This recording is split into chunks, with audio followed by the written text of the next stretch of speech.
Ստենտ կյանքի համար ծրագիրն ընդլայնվել է։ Այս տարվա օգոստոսի 1-ից սրտամկանի բոլոր տեսակի ինֆարկտների դեպքում անձը կարող է ստենդավորվել պետպատվերով, մինչև այդ ծրագրի շահառուները միայն կոնկրետ տեսակի ինֆարկտով բուժառուներն էին։ Ներկայումս ծրագրի մեջ ընդգրկվում են բոլոր տեսակի ինֆարկտները, անկախ այսպես կոչված ST էլևացիա կա թե ոչ, եթե նրանք ունեն համապատասխան բժշկական ցուցումներ։ Կյանքեր փրկող ծրագրից օգտվելու համար բուժառուները պետք է համապատասխանեն նախարարության սահմանած չափորոշիչներին, դիմել բուժհաստատություն մինչև 12 ժամվա ընթացքում եւ չունենալ ստենդավորման համար բժշկական հակացուցումներ։ Եթե այս կամ այն պատճառով հիվանդը դուրս է մնում ծրագրից, ուրեմն դա կատարվում է միայն բժշկական ցուցումների տեսակետից, այսինքն կամ ունենք հակացուցումներ, կամ չափորոշիչներից շեղում, այսինքն օրինակ հիվանդը ընդունել է հիվանդության սկզբից հաշված 2-րդ, 3-րդ օրը, այսինքն այստեղ ժամանակային գործոն էլ նշանակություն ունի։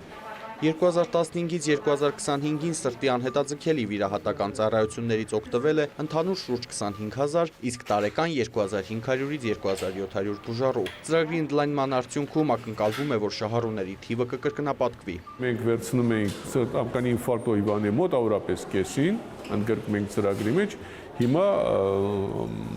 կանխատեսումները այն պետք է հասնի մինչև 4500, մինչև 5000։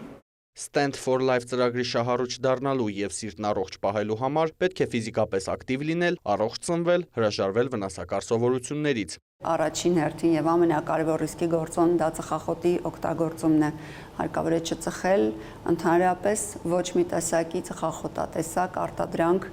խորհուրդ է տրվում չկիրառել ընդհանրապես, որպեսզի առողջ պահենք մեր սրտի սնցող անոթները։ Մասնագետների խոսքով ծրագրի ընդլայնման, նաև կանխարգելիչ գործողությունների շնորհիվ կարելի է նվազեցնել սրտանոթային հիվանդությունների հետևանքով մահացության ցուցանիշը։ Արամ Մարանդյան, Հովհաննես Քյուրքչյան լուրեր։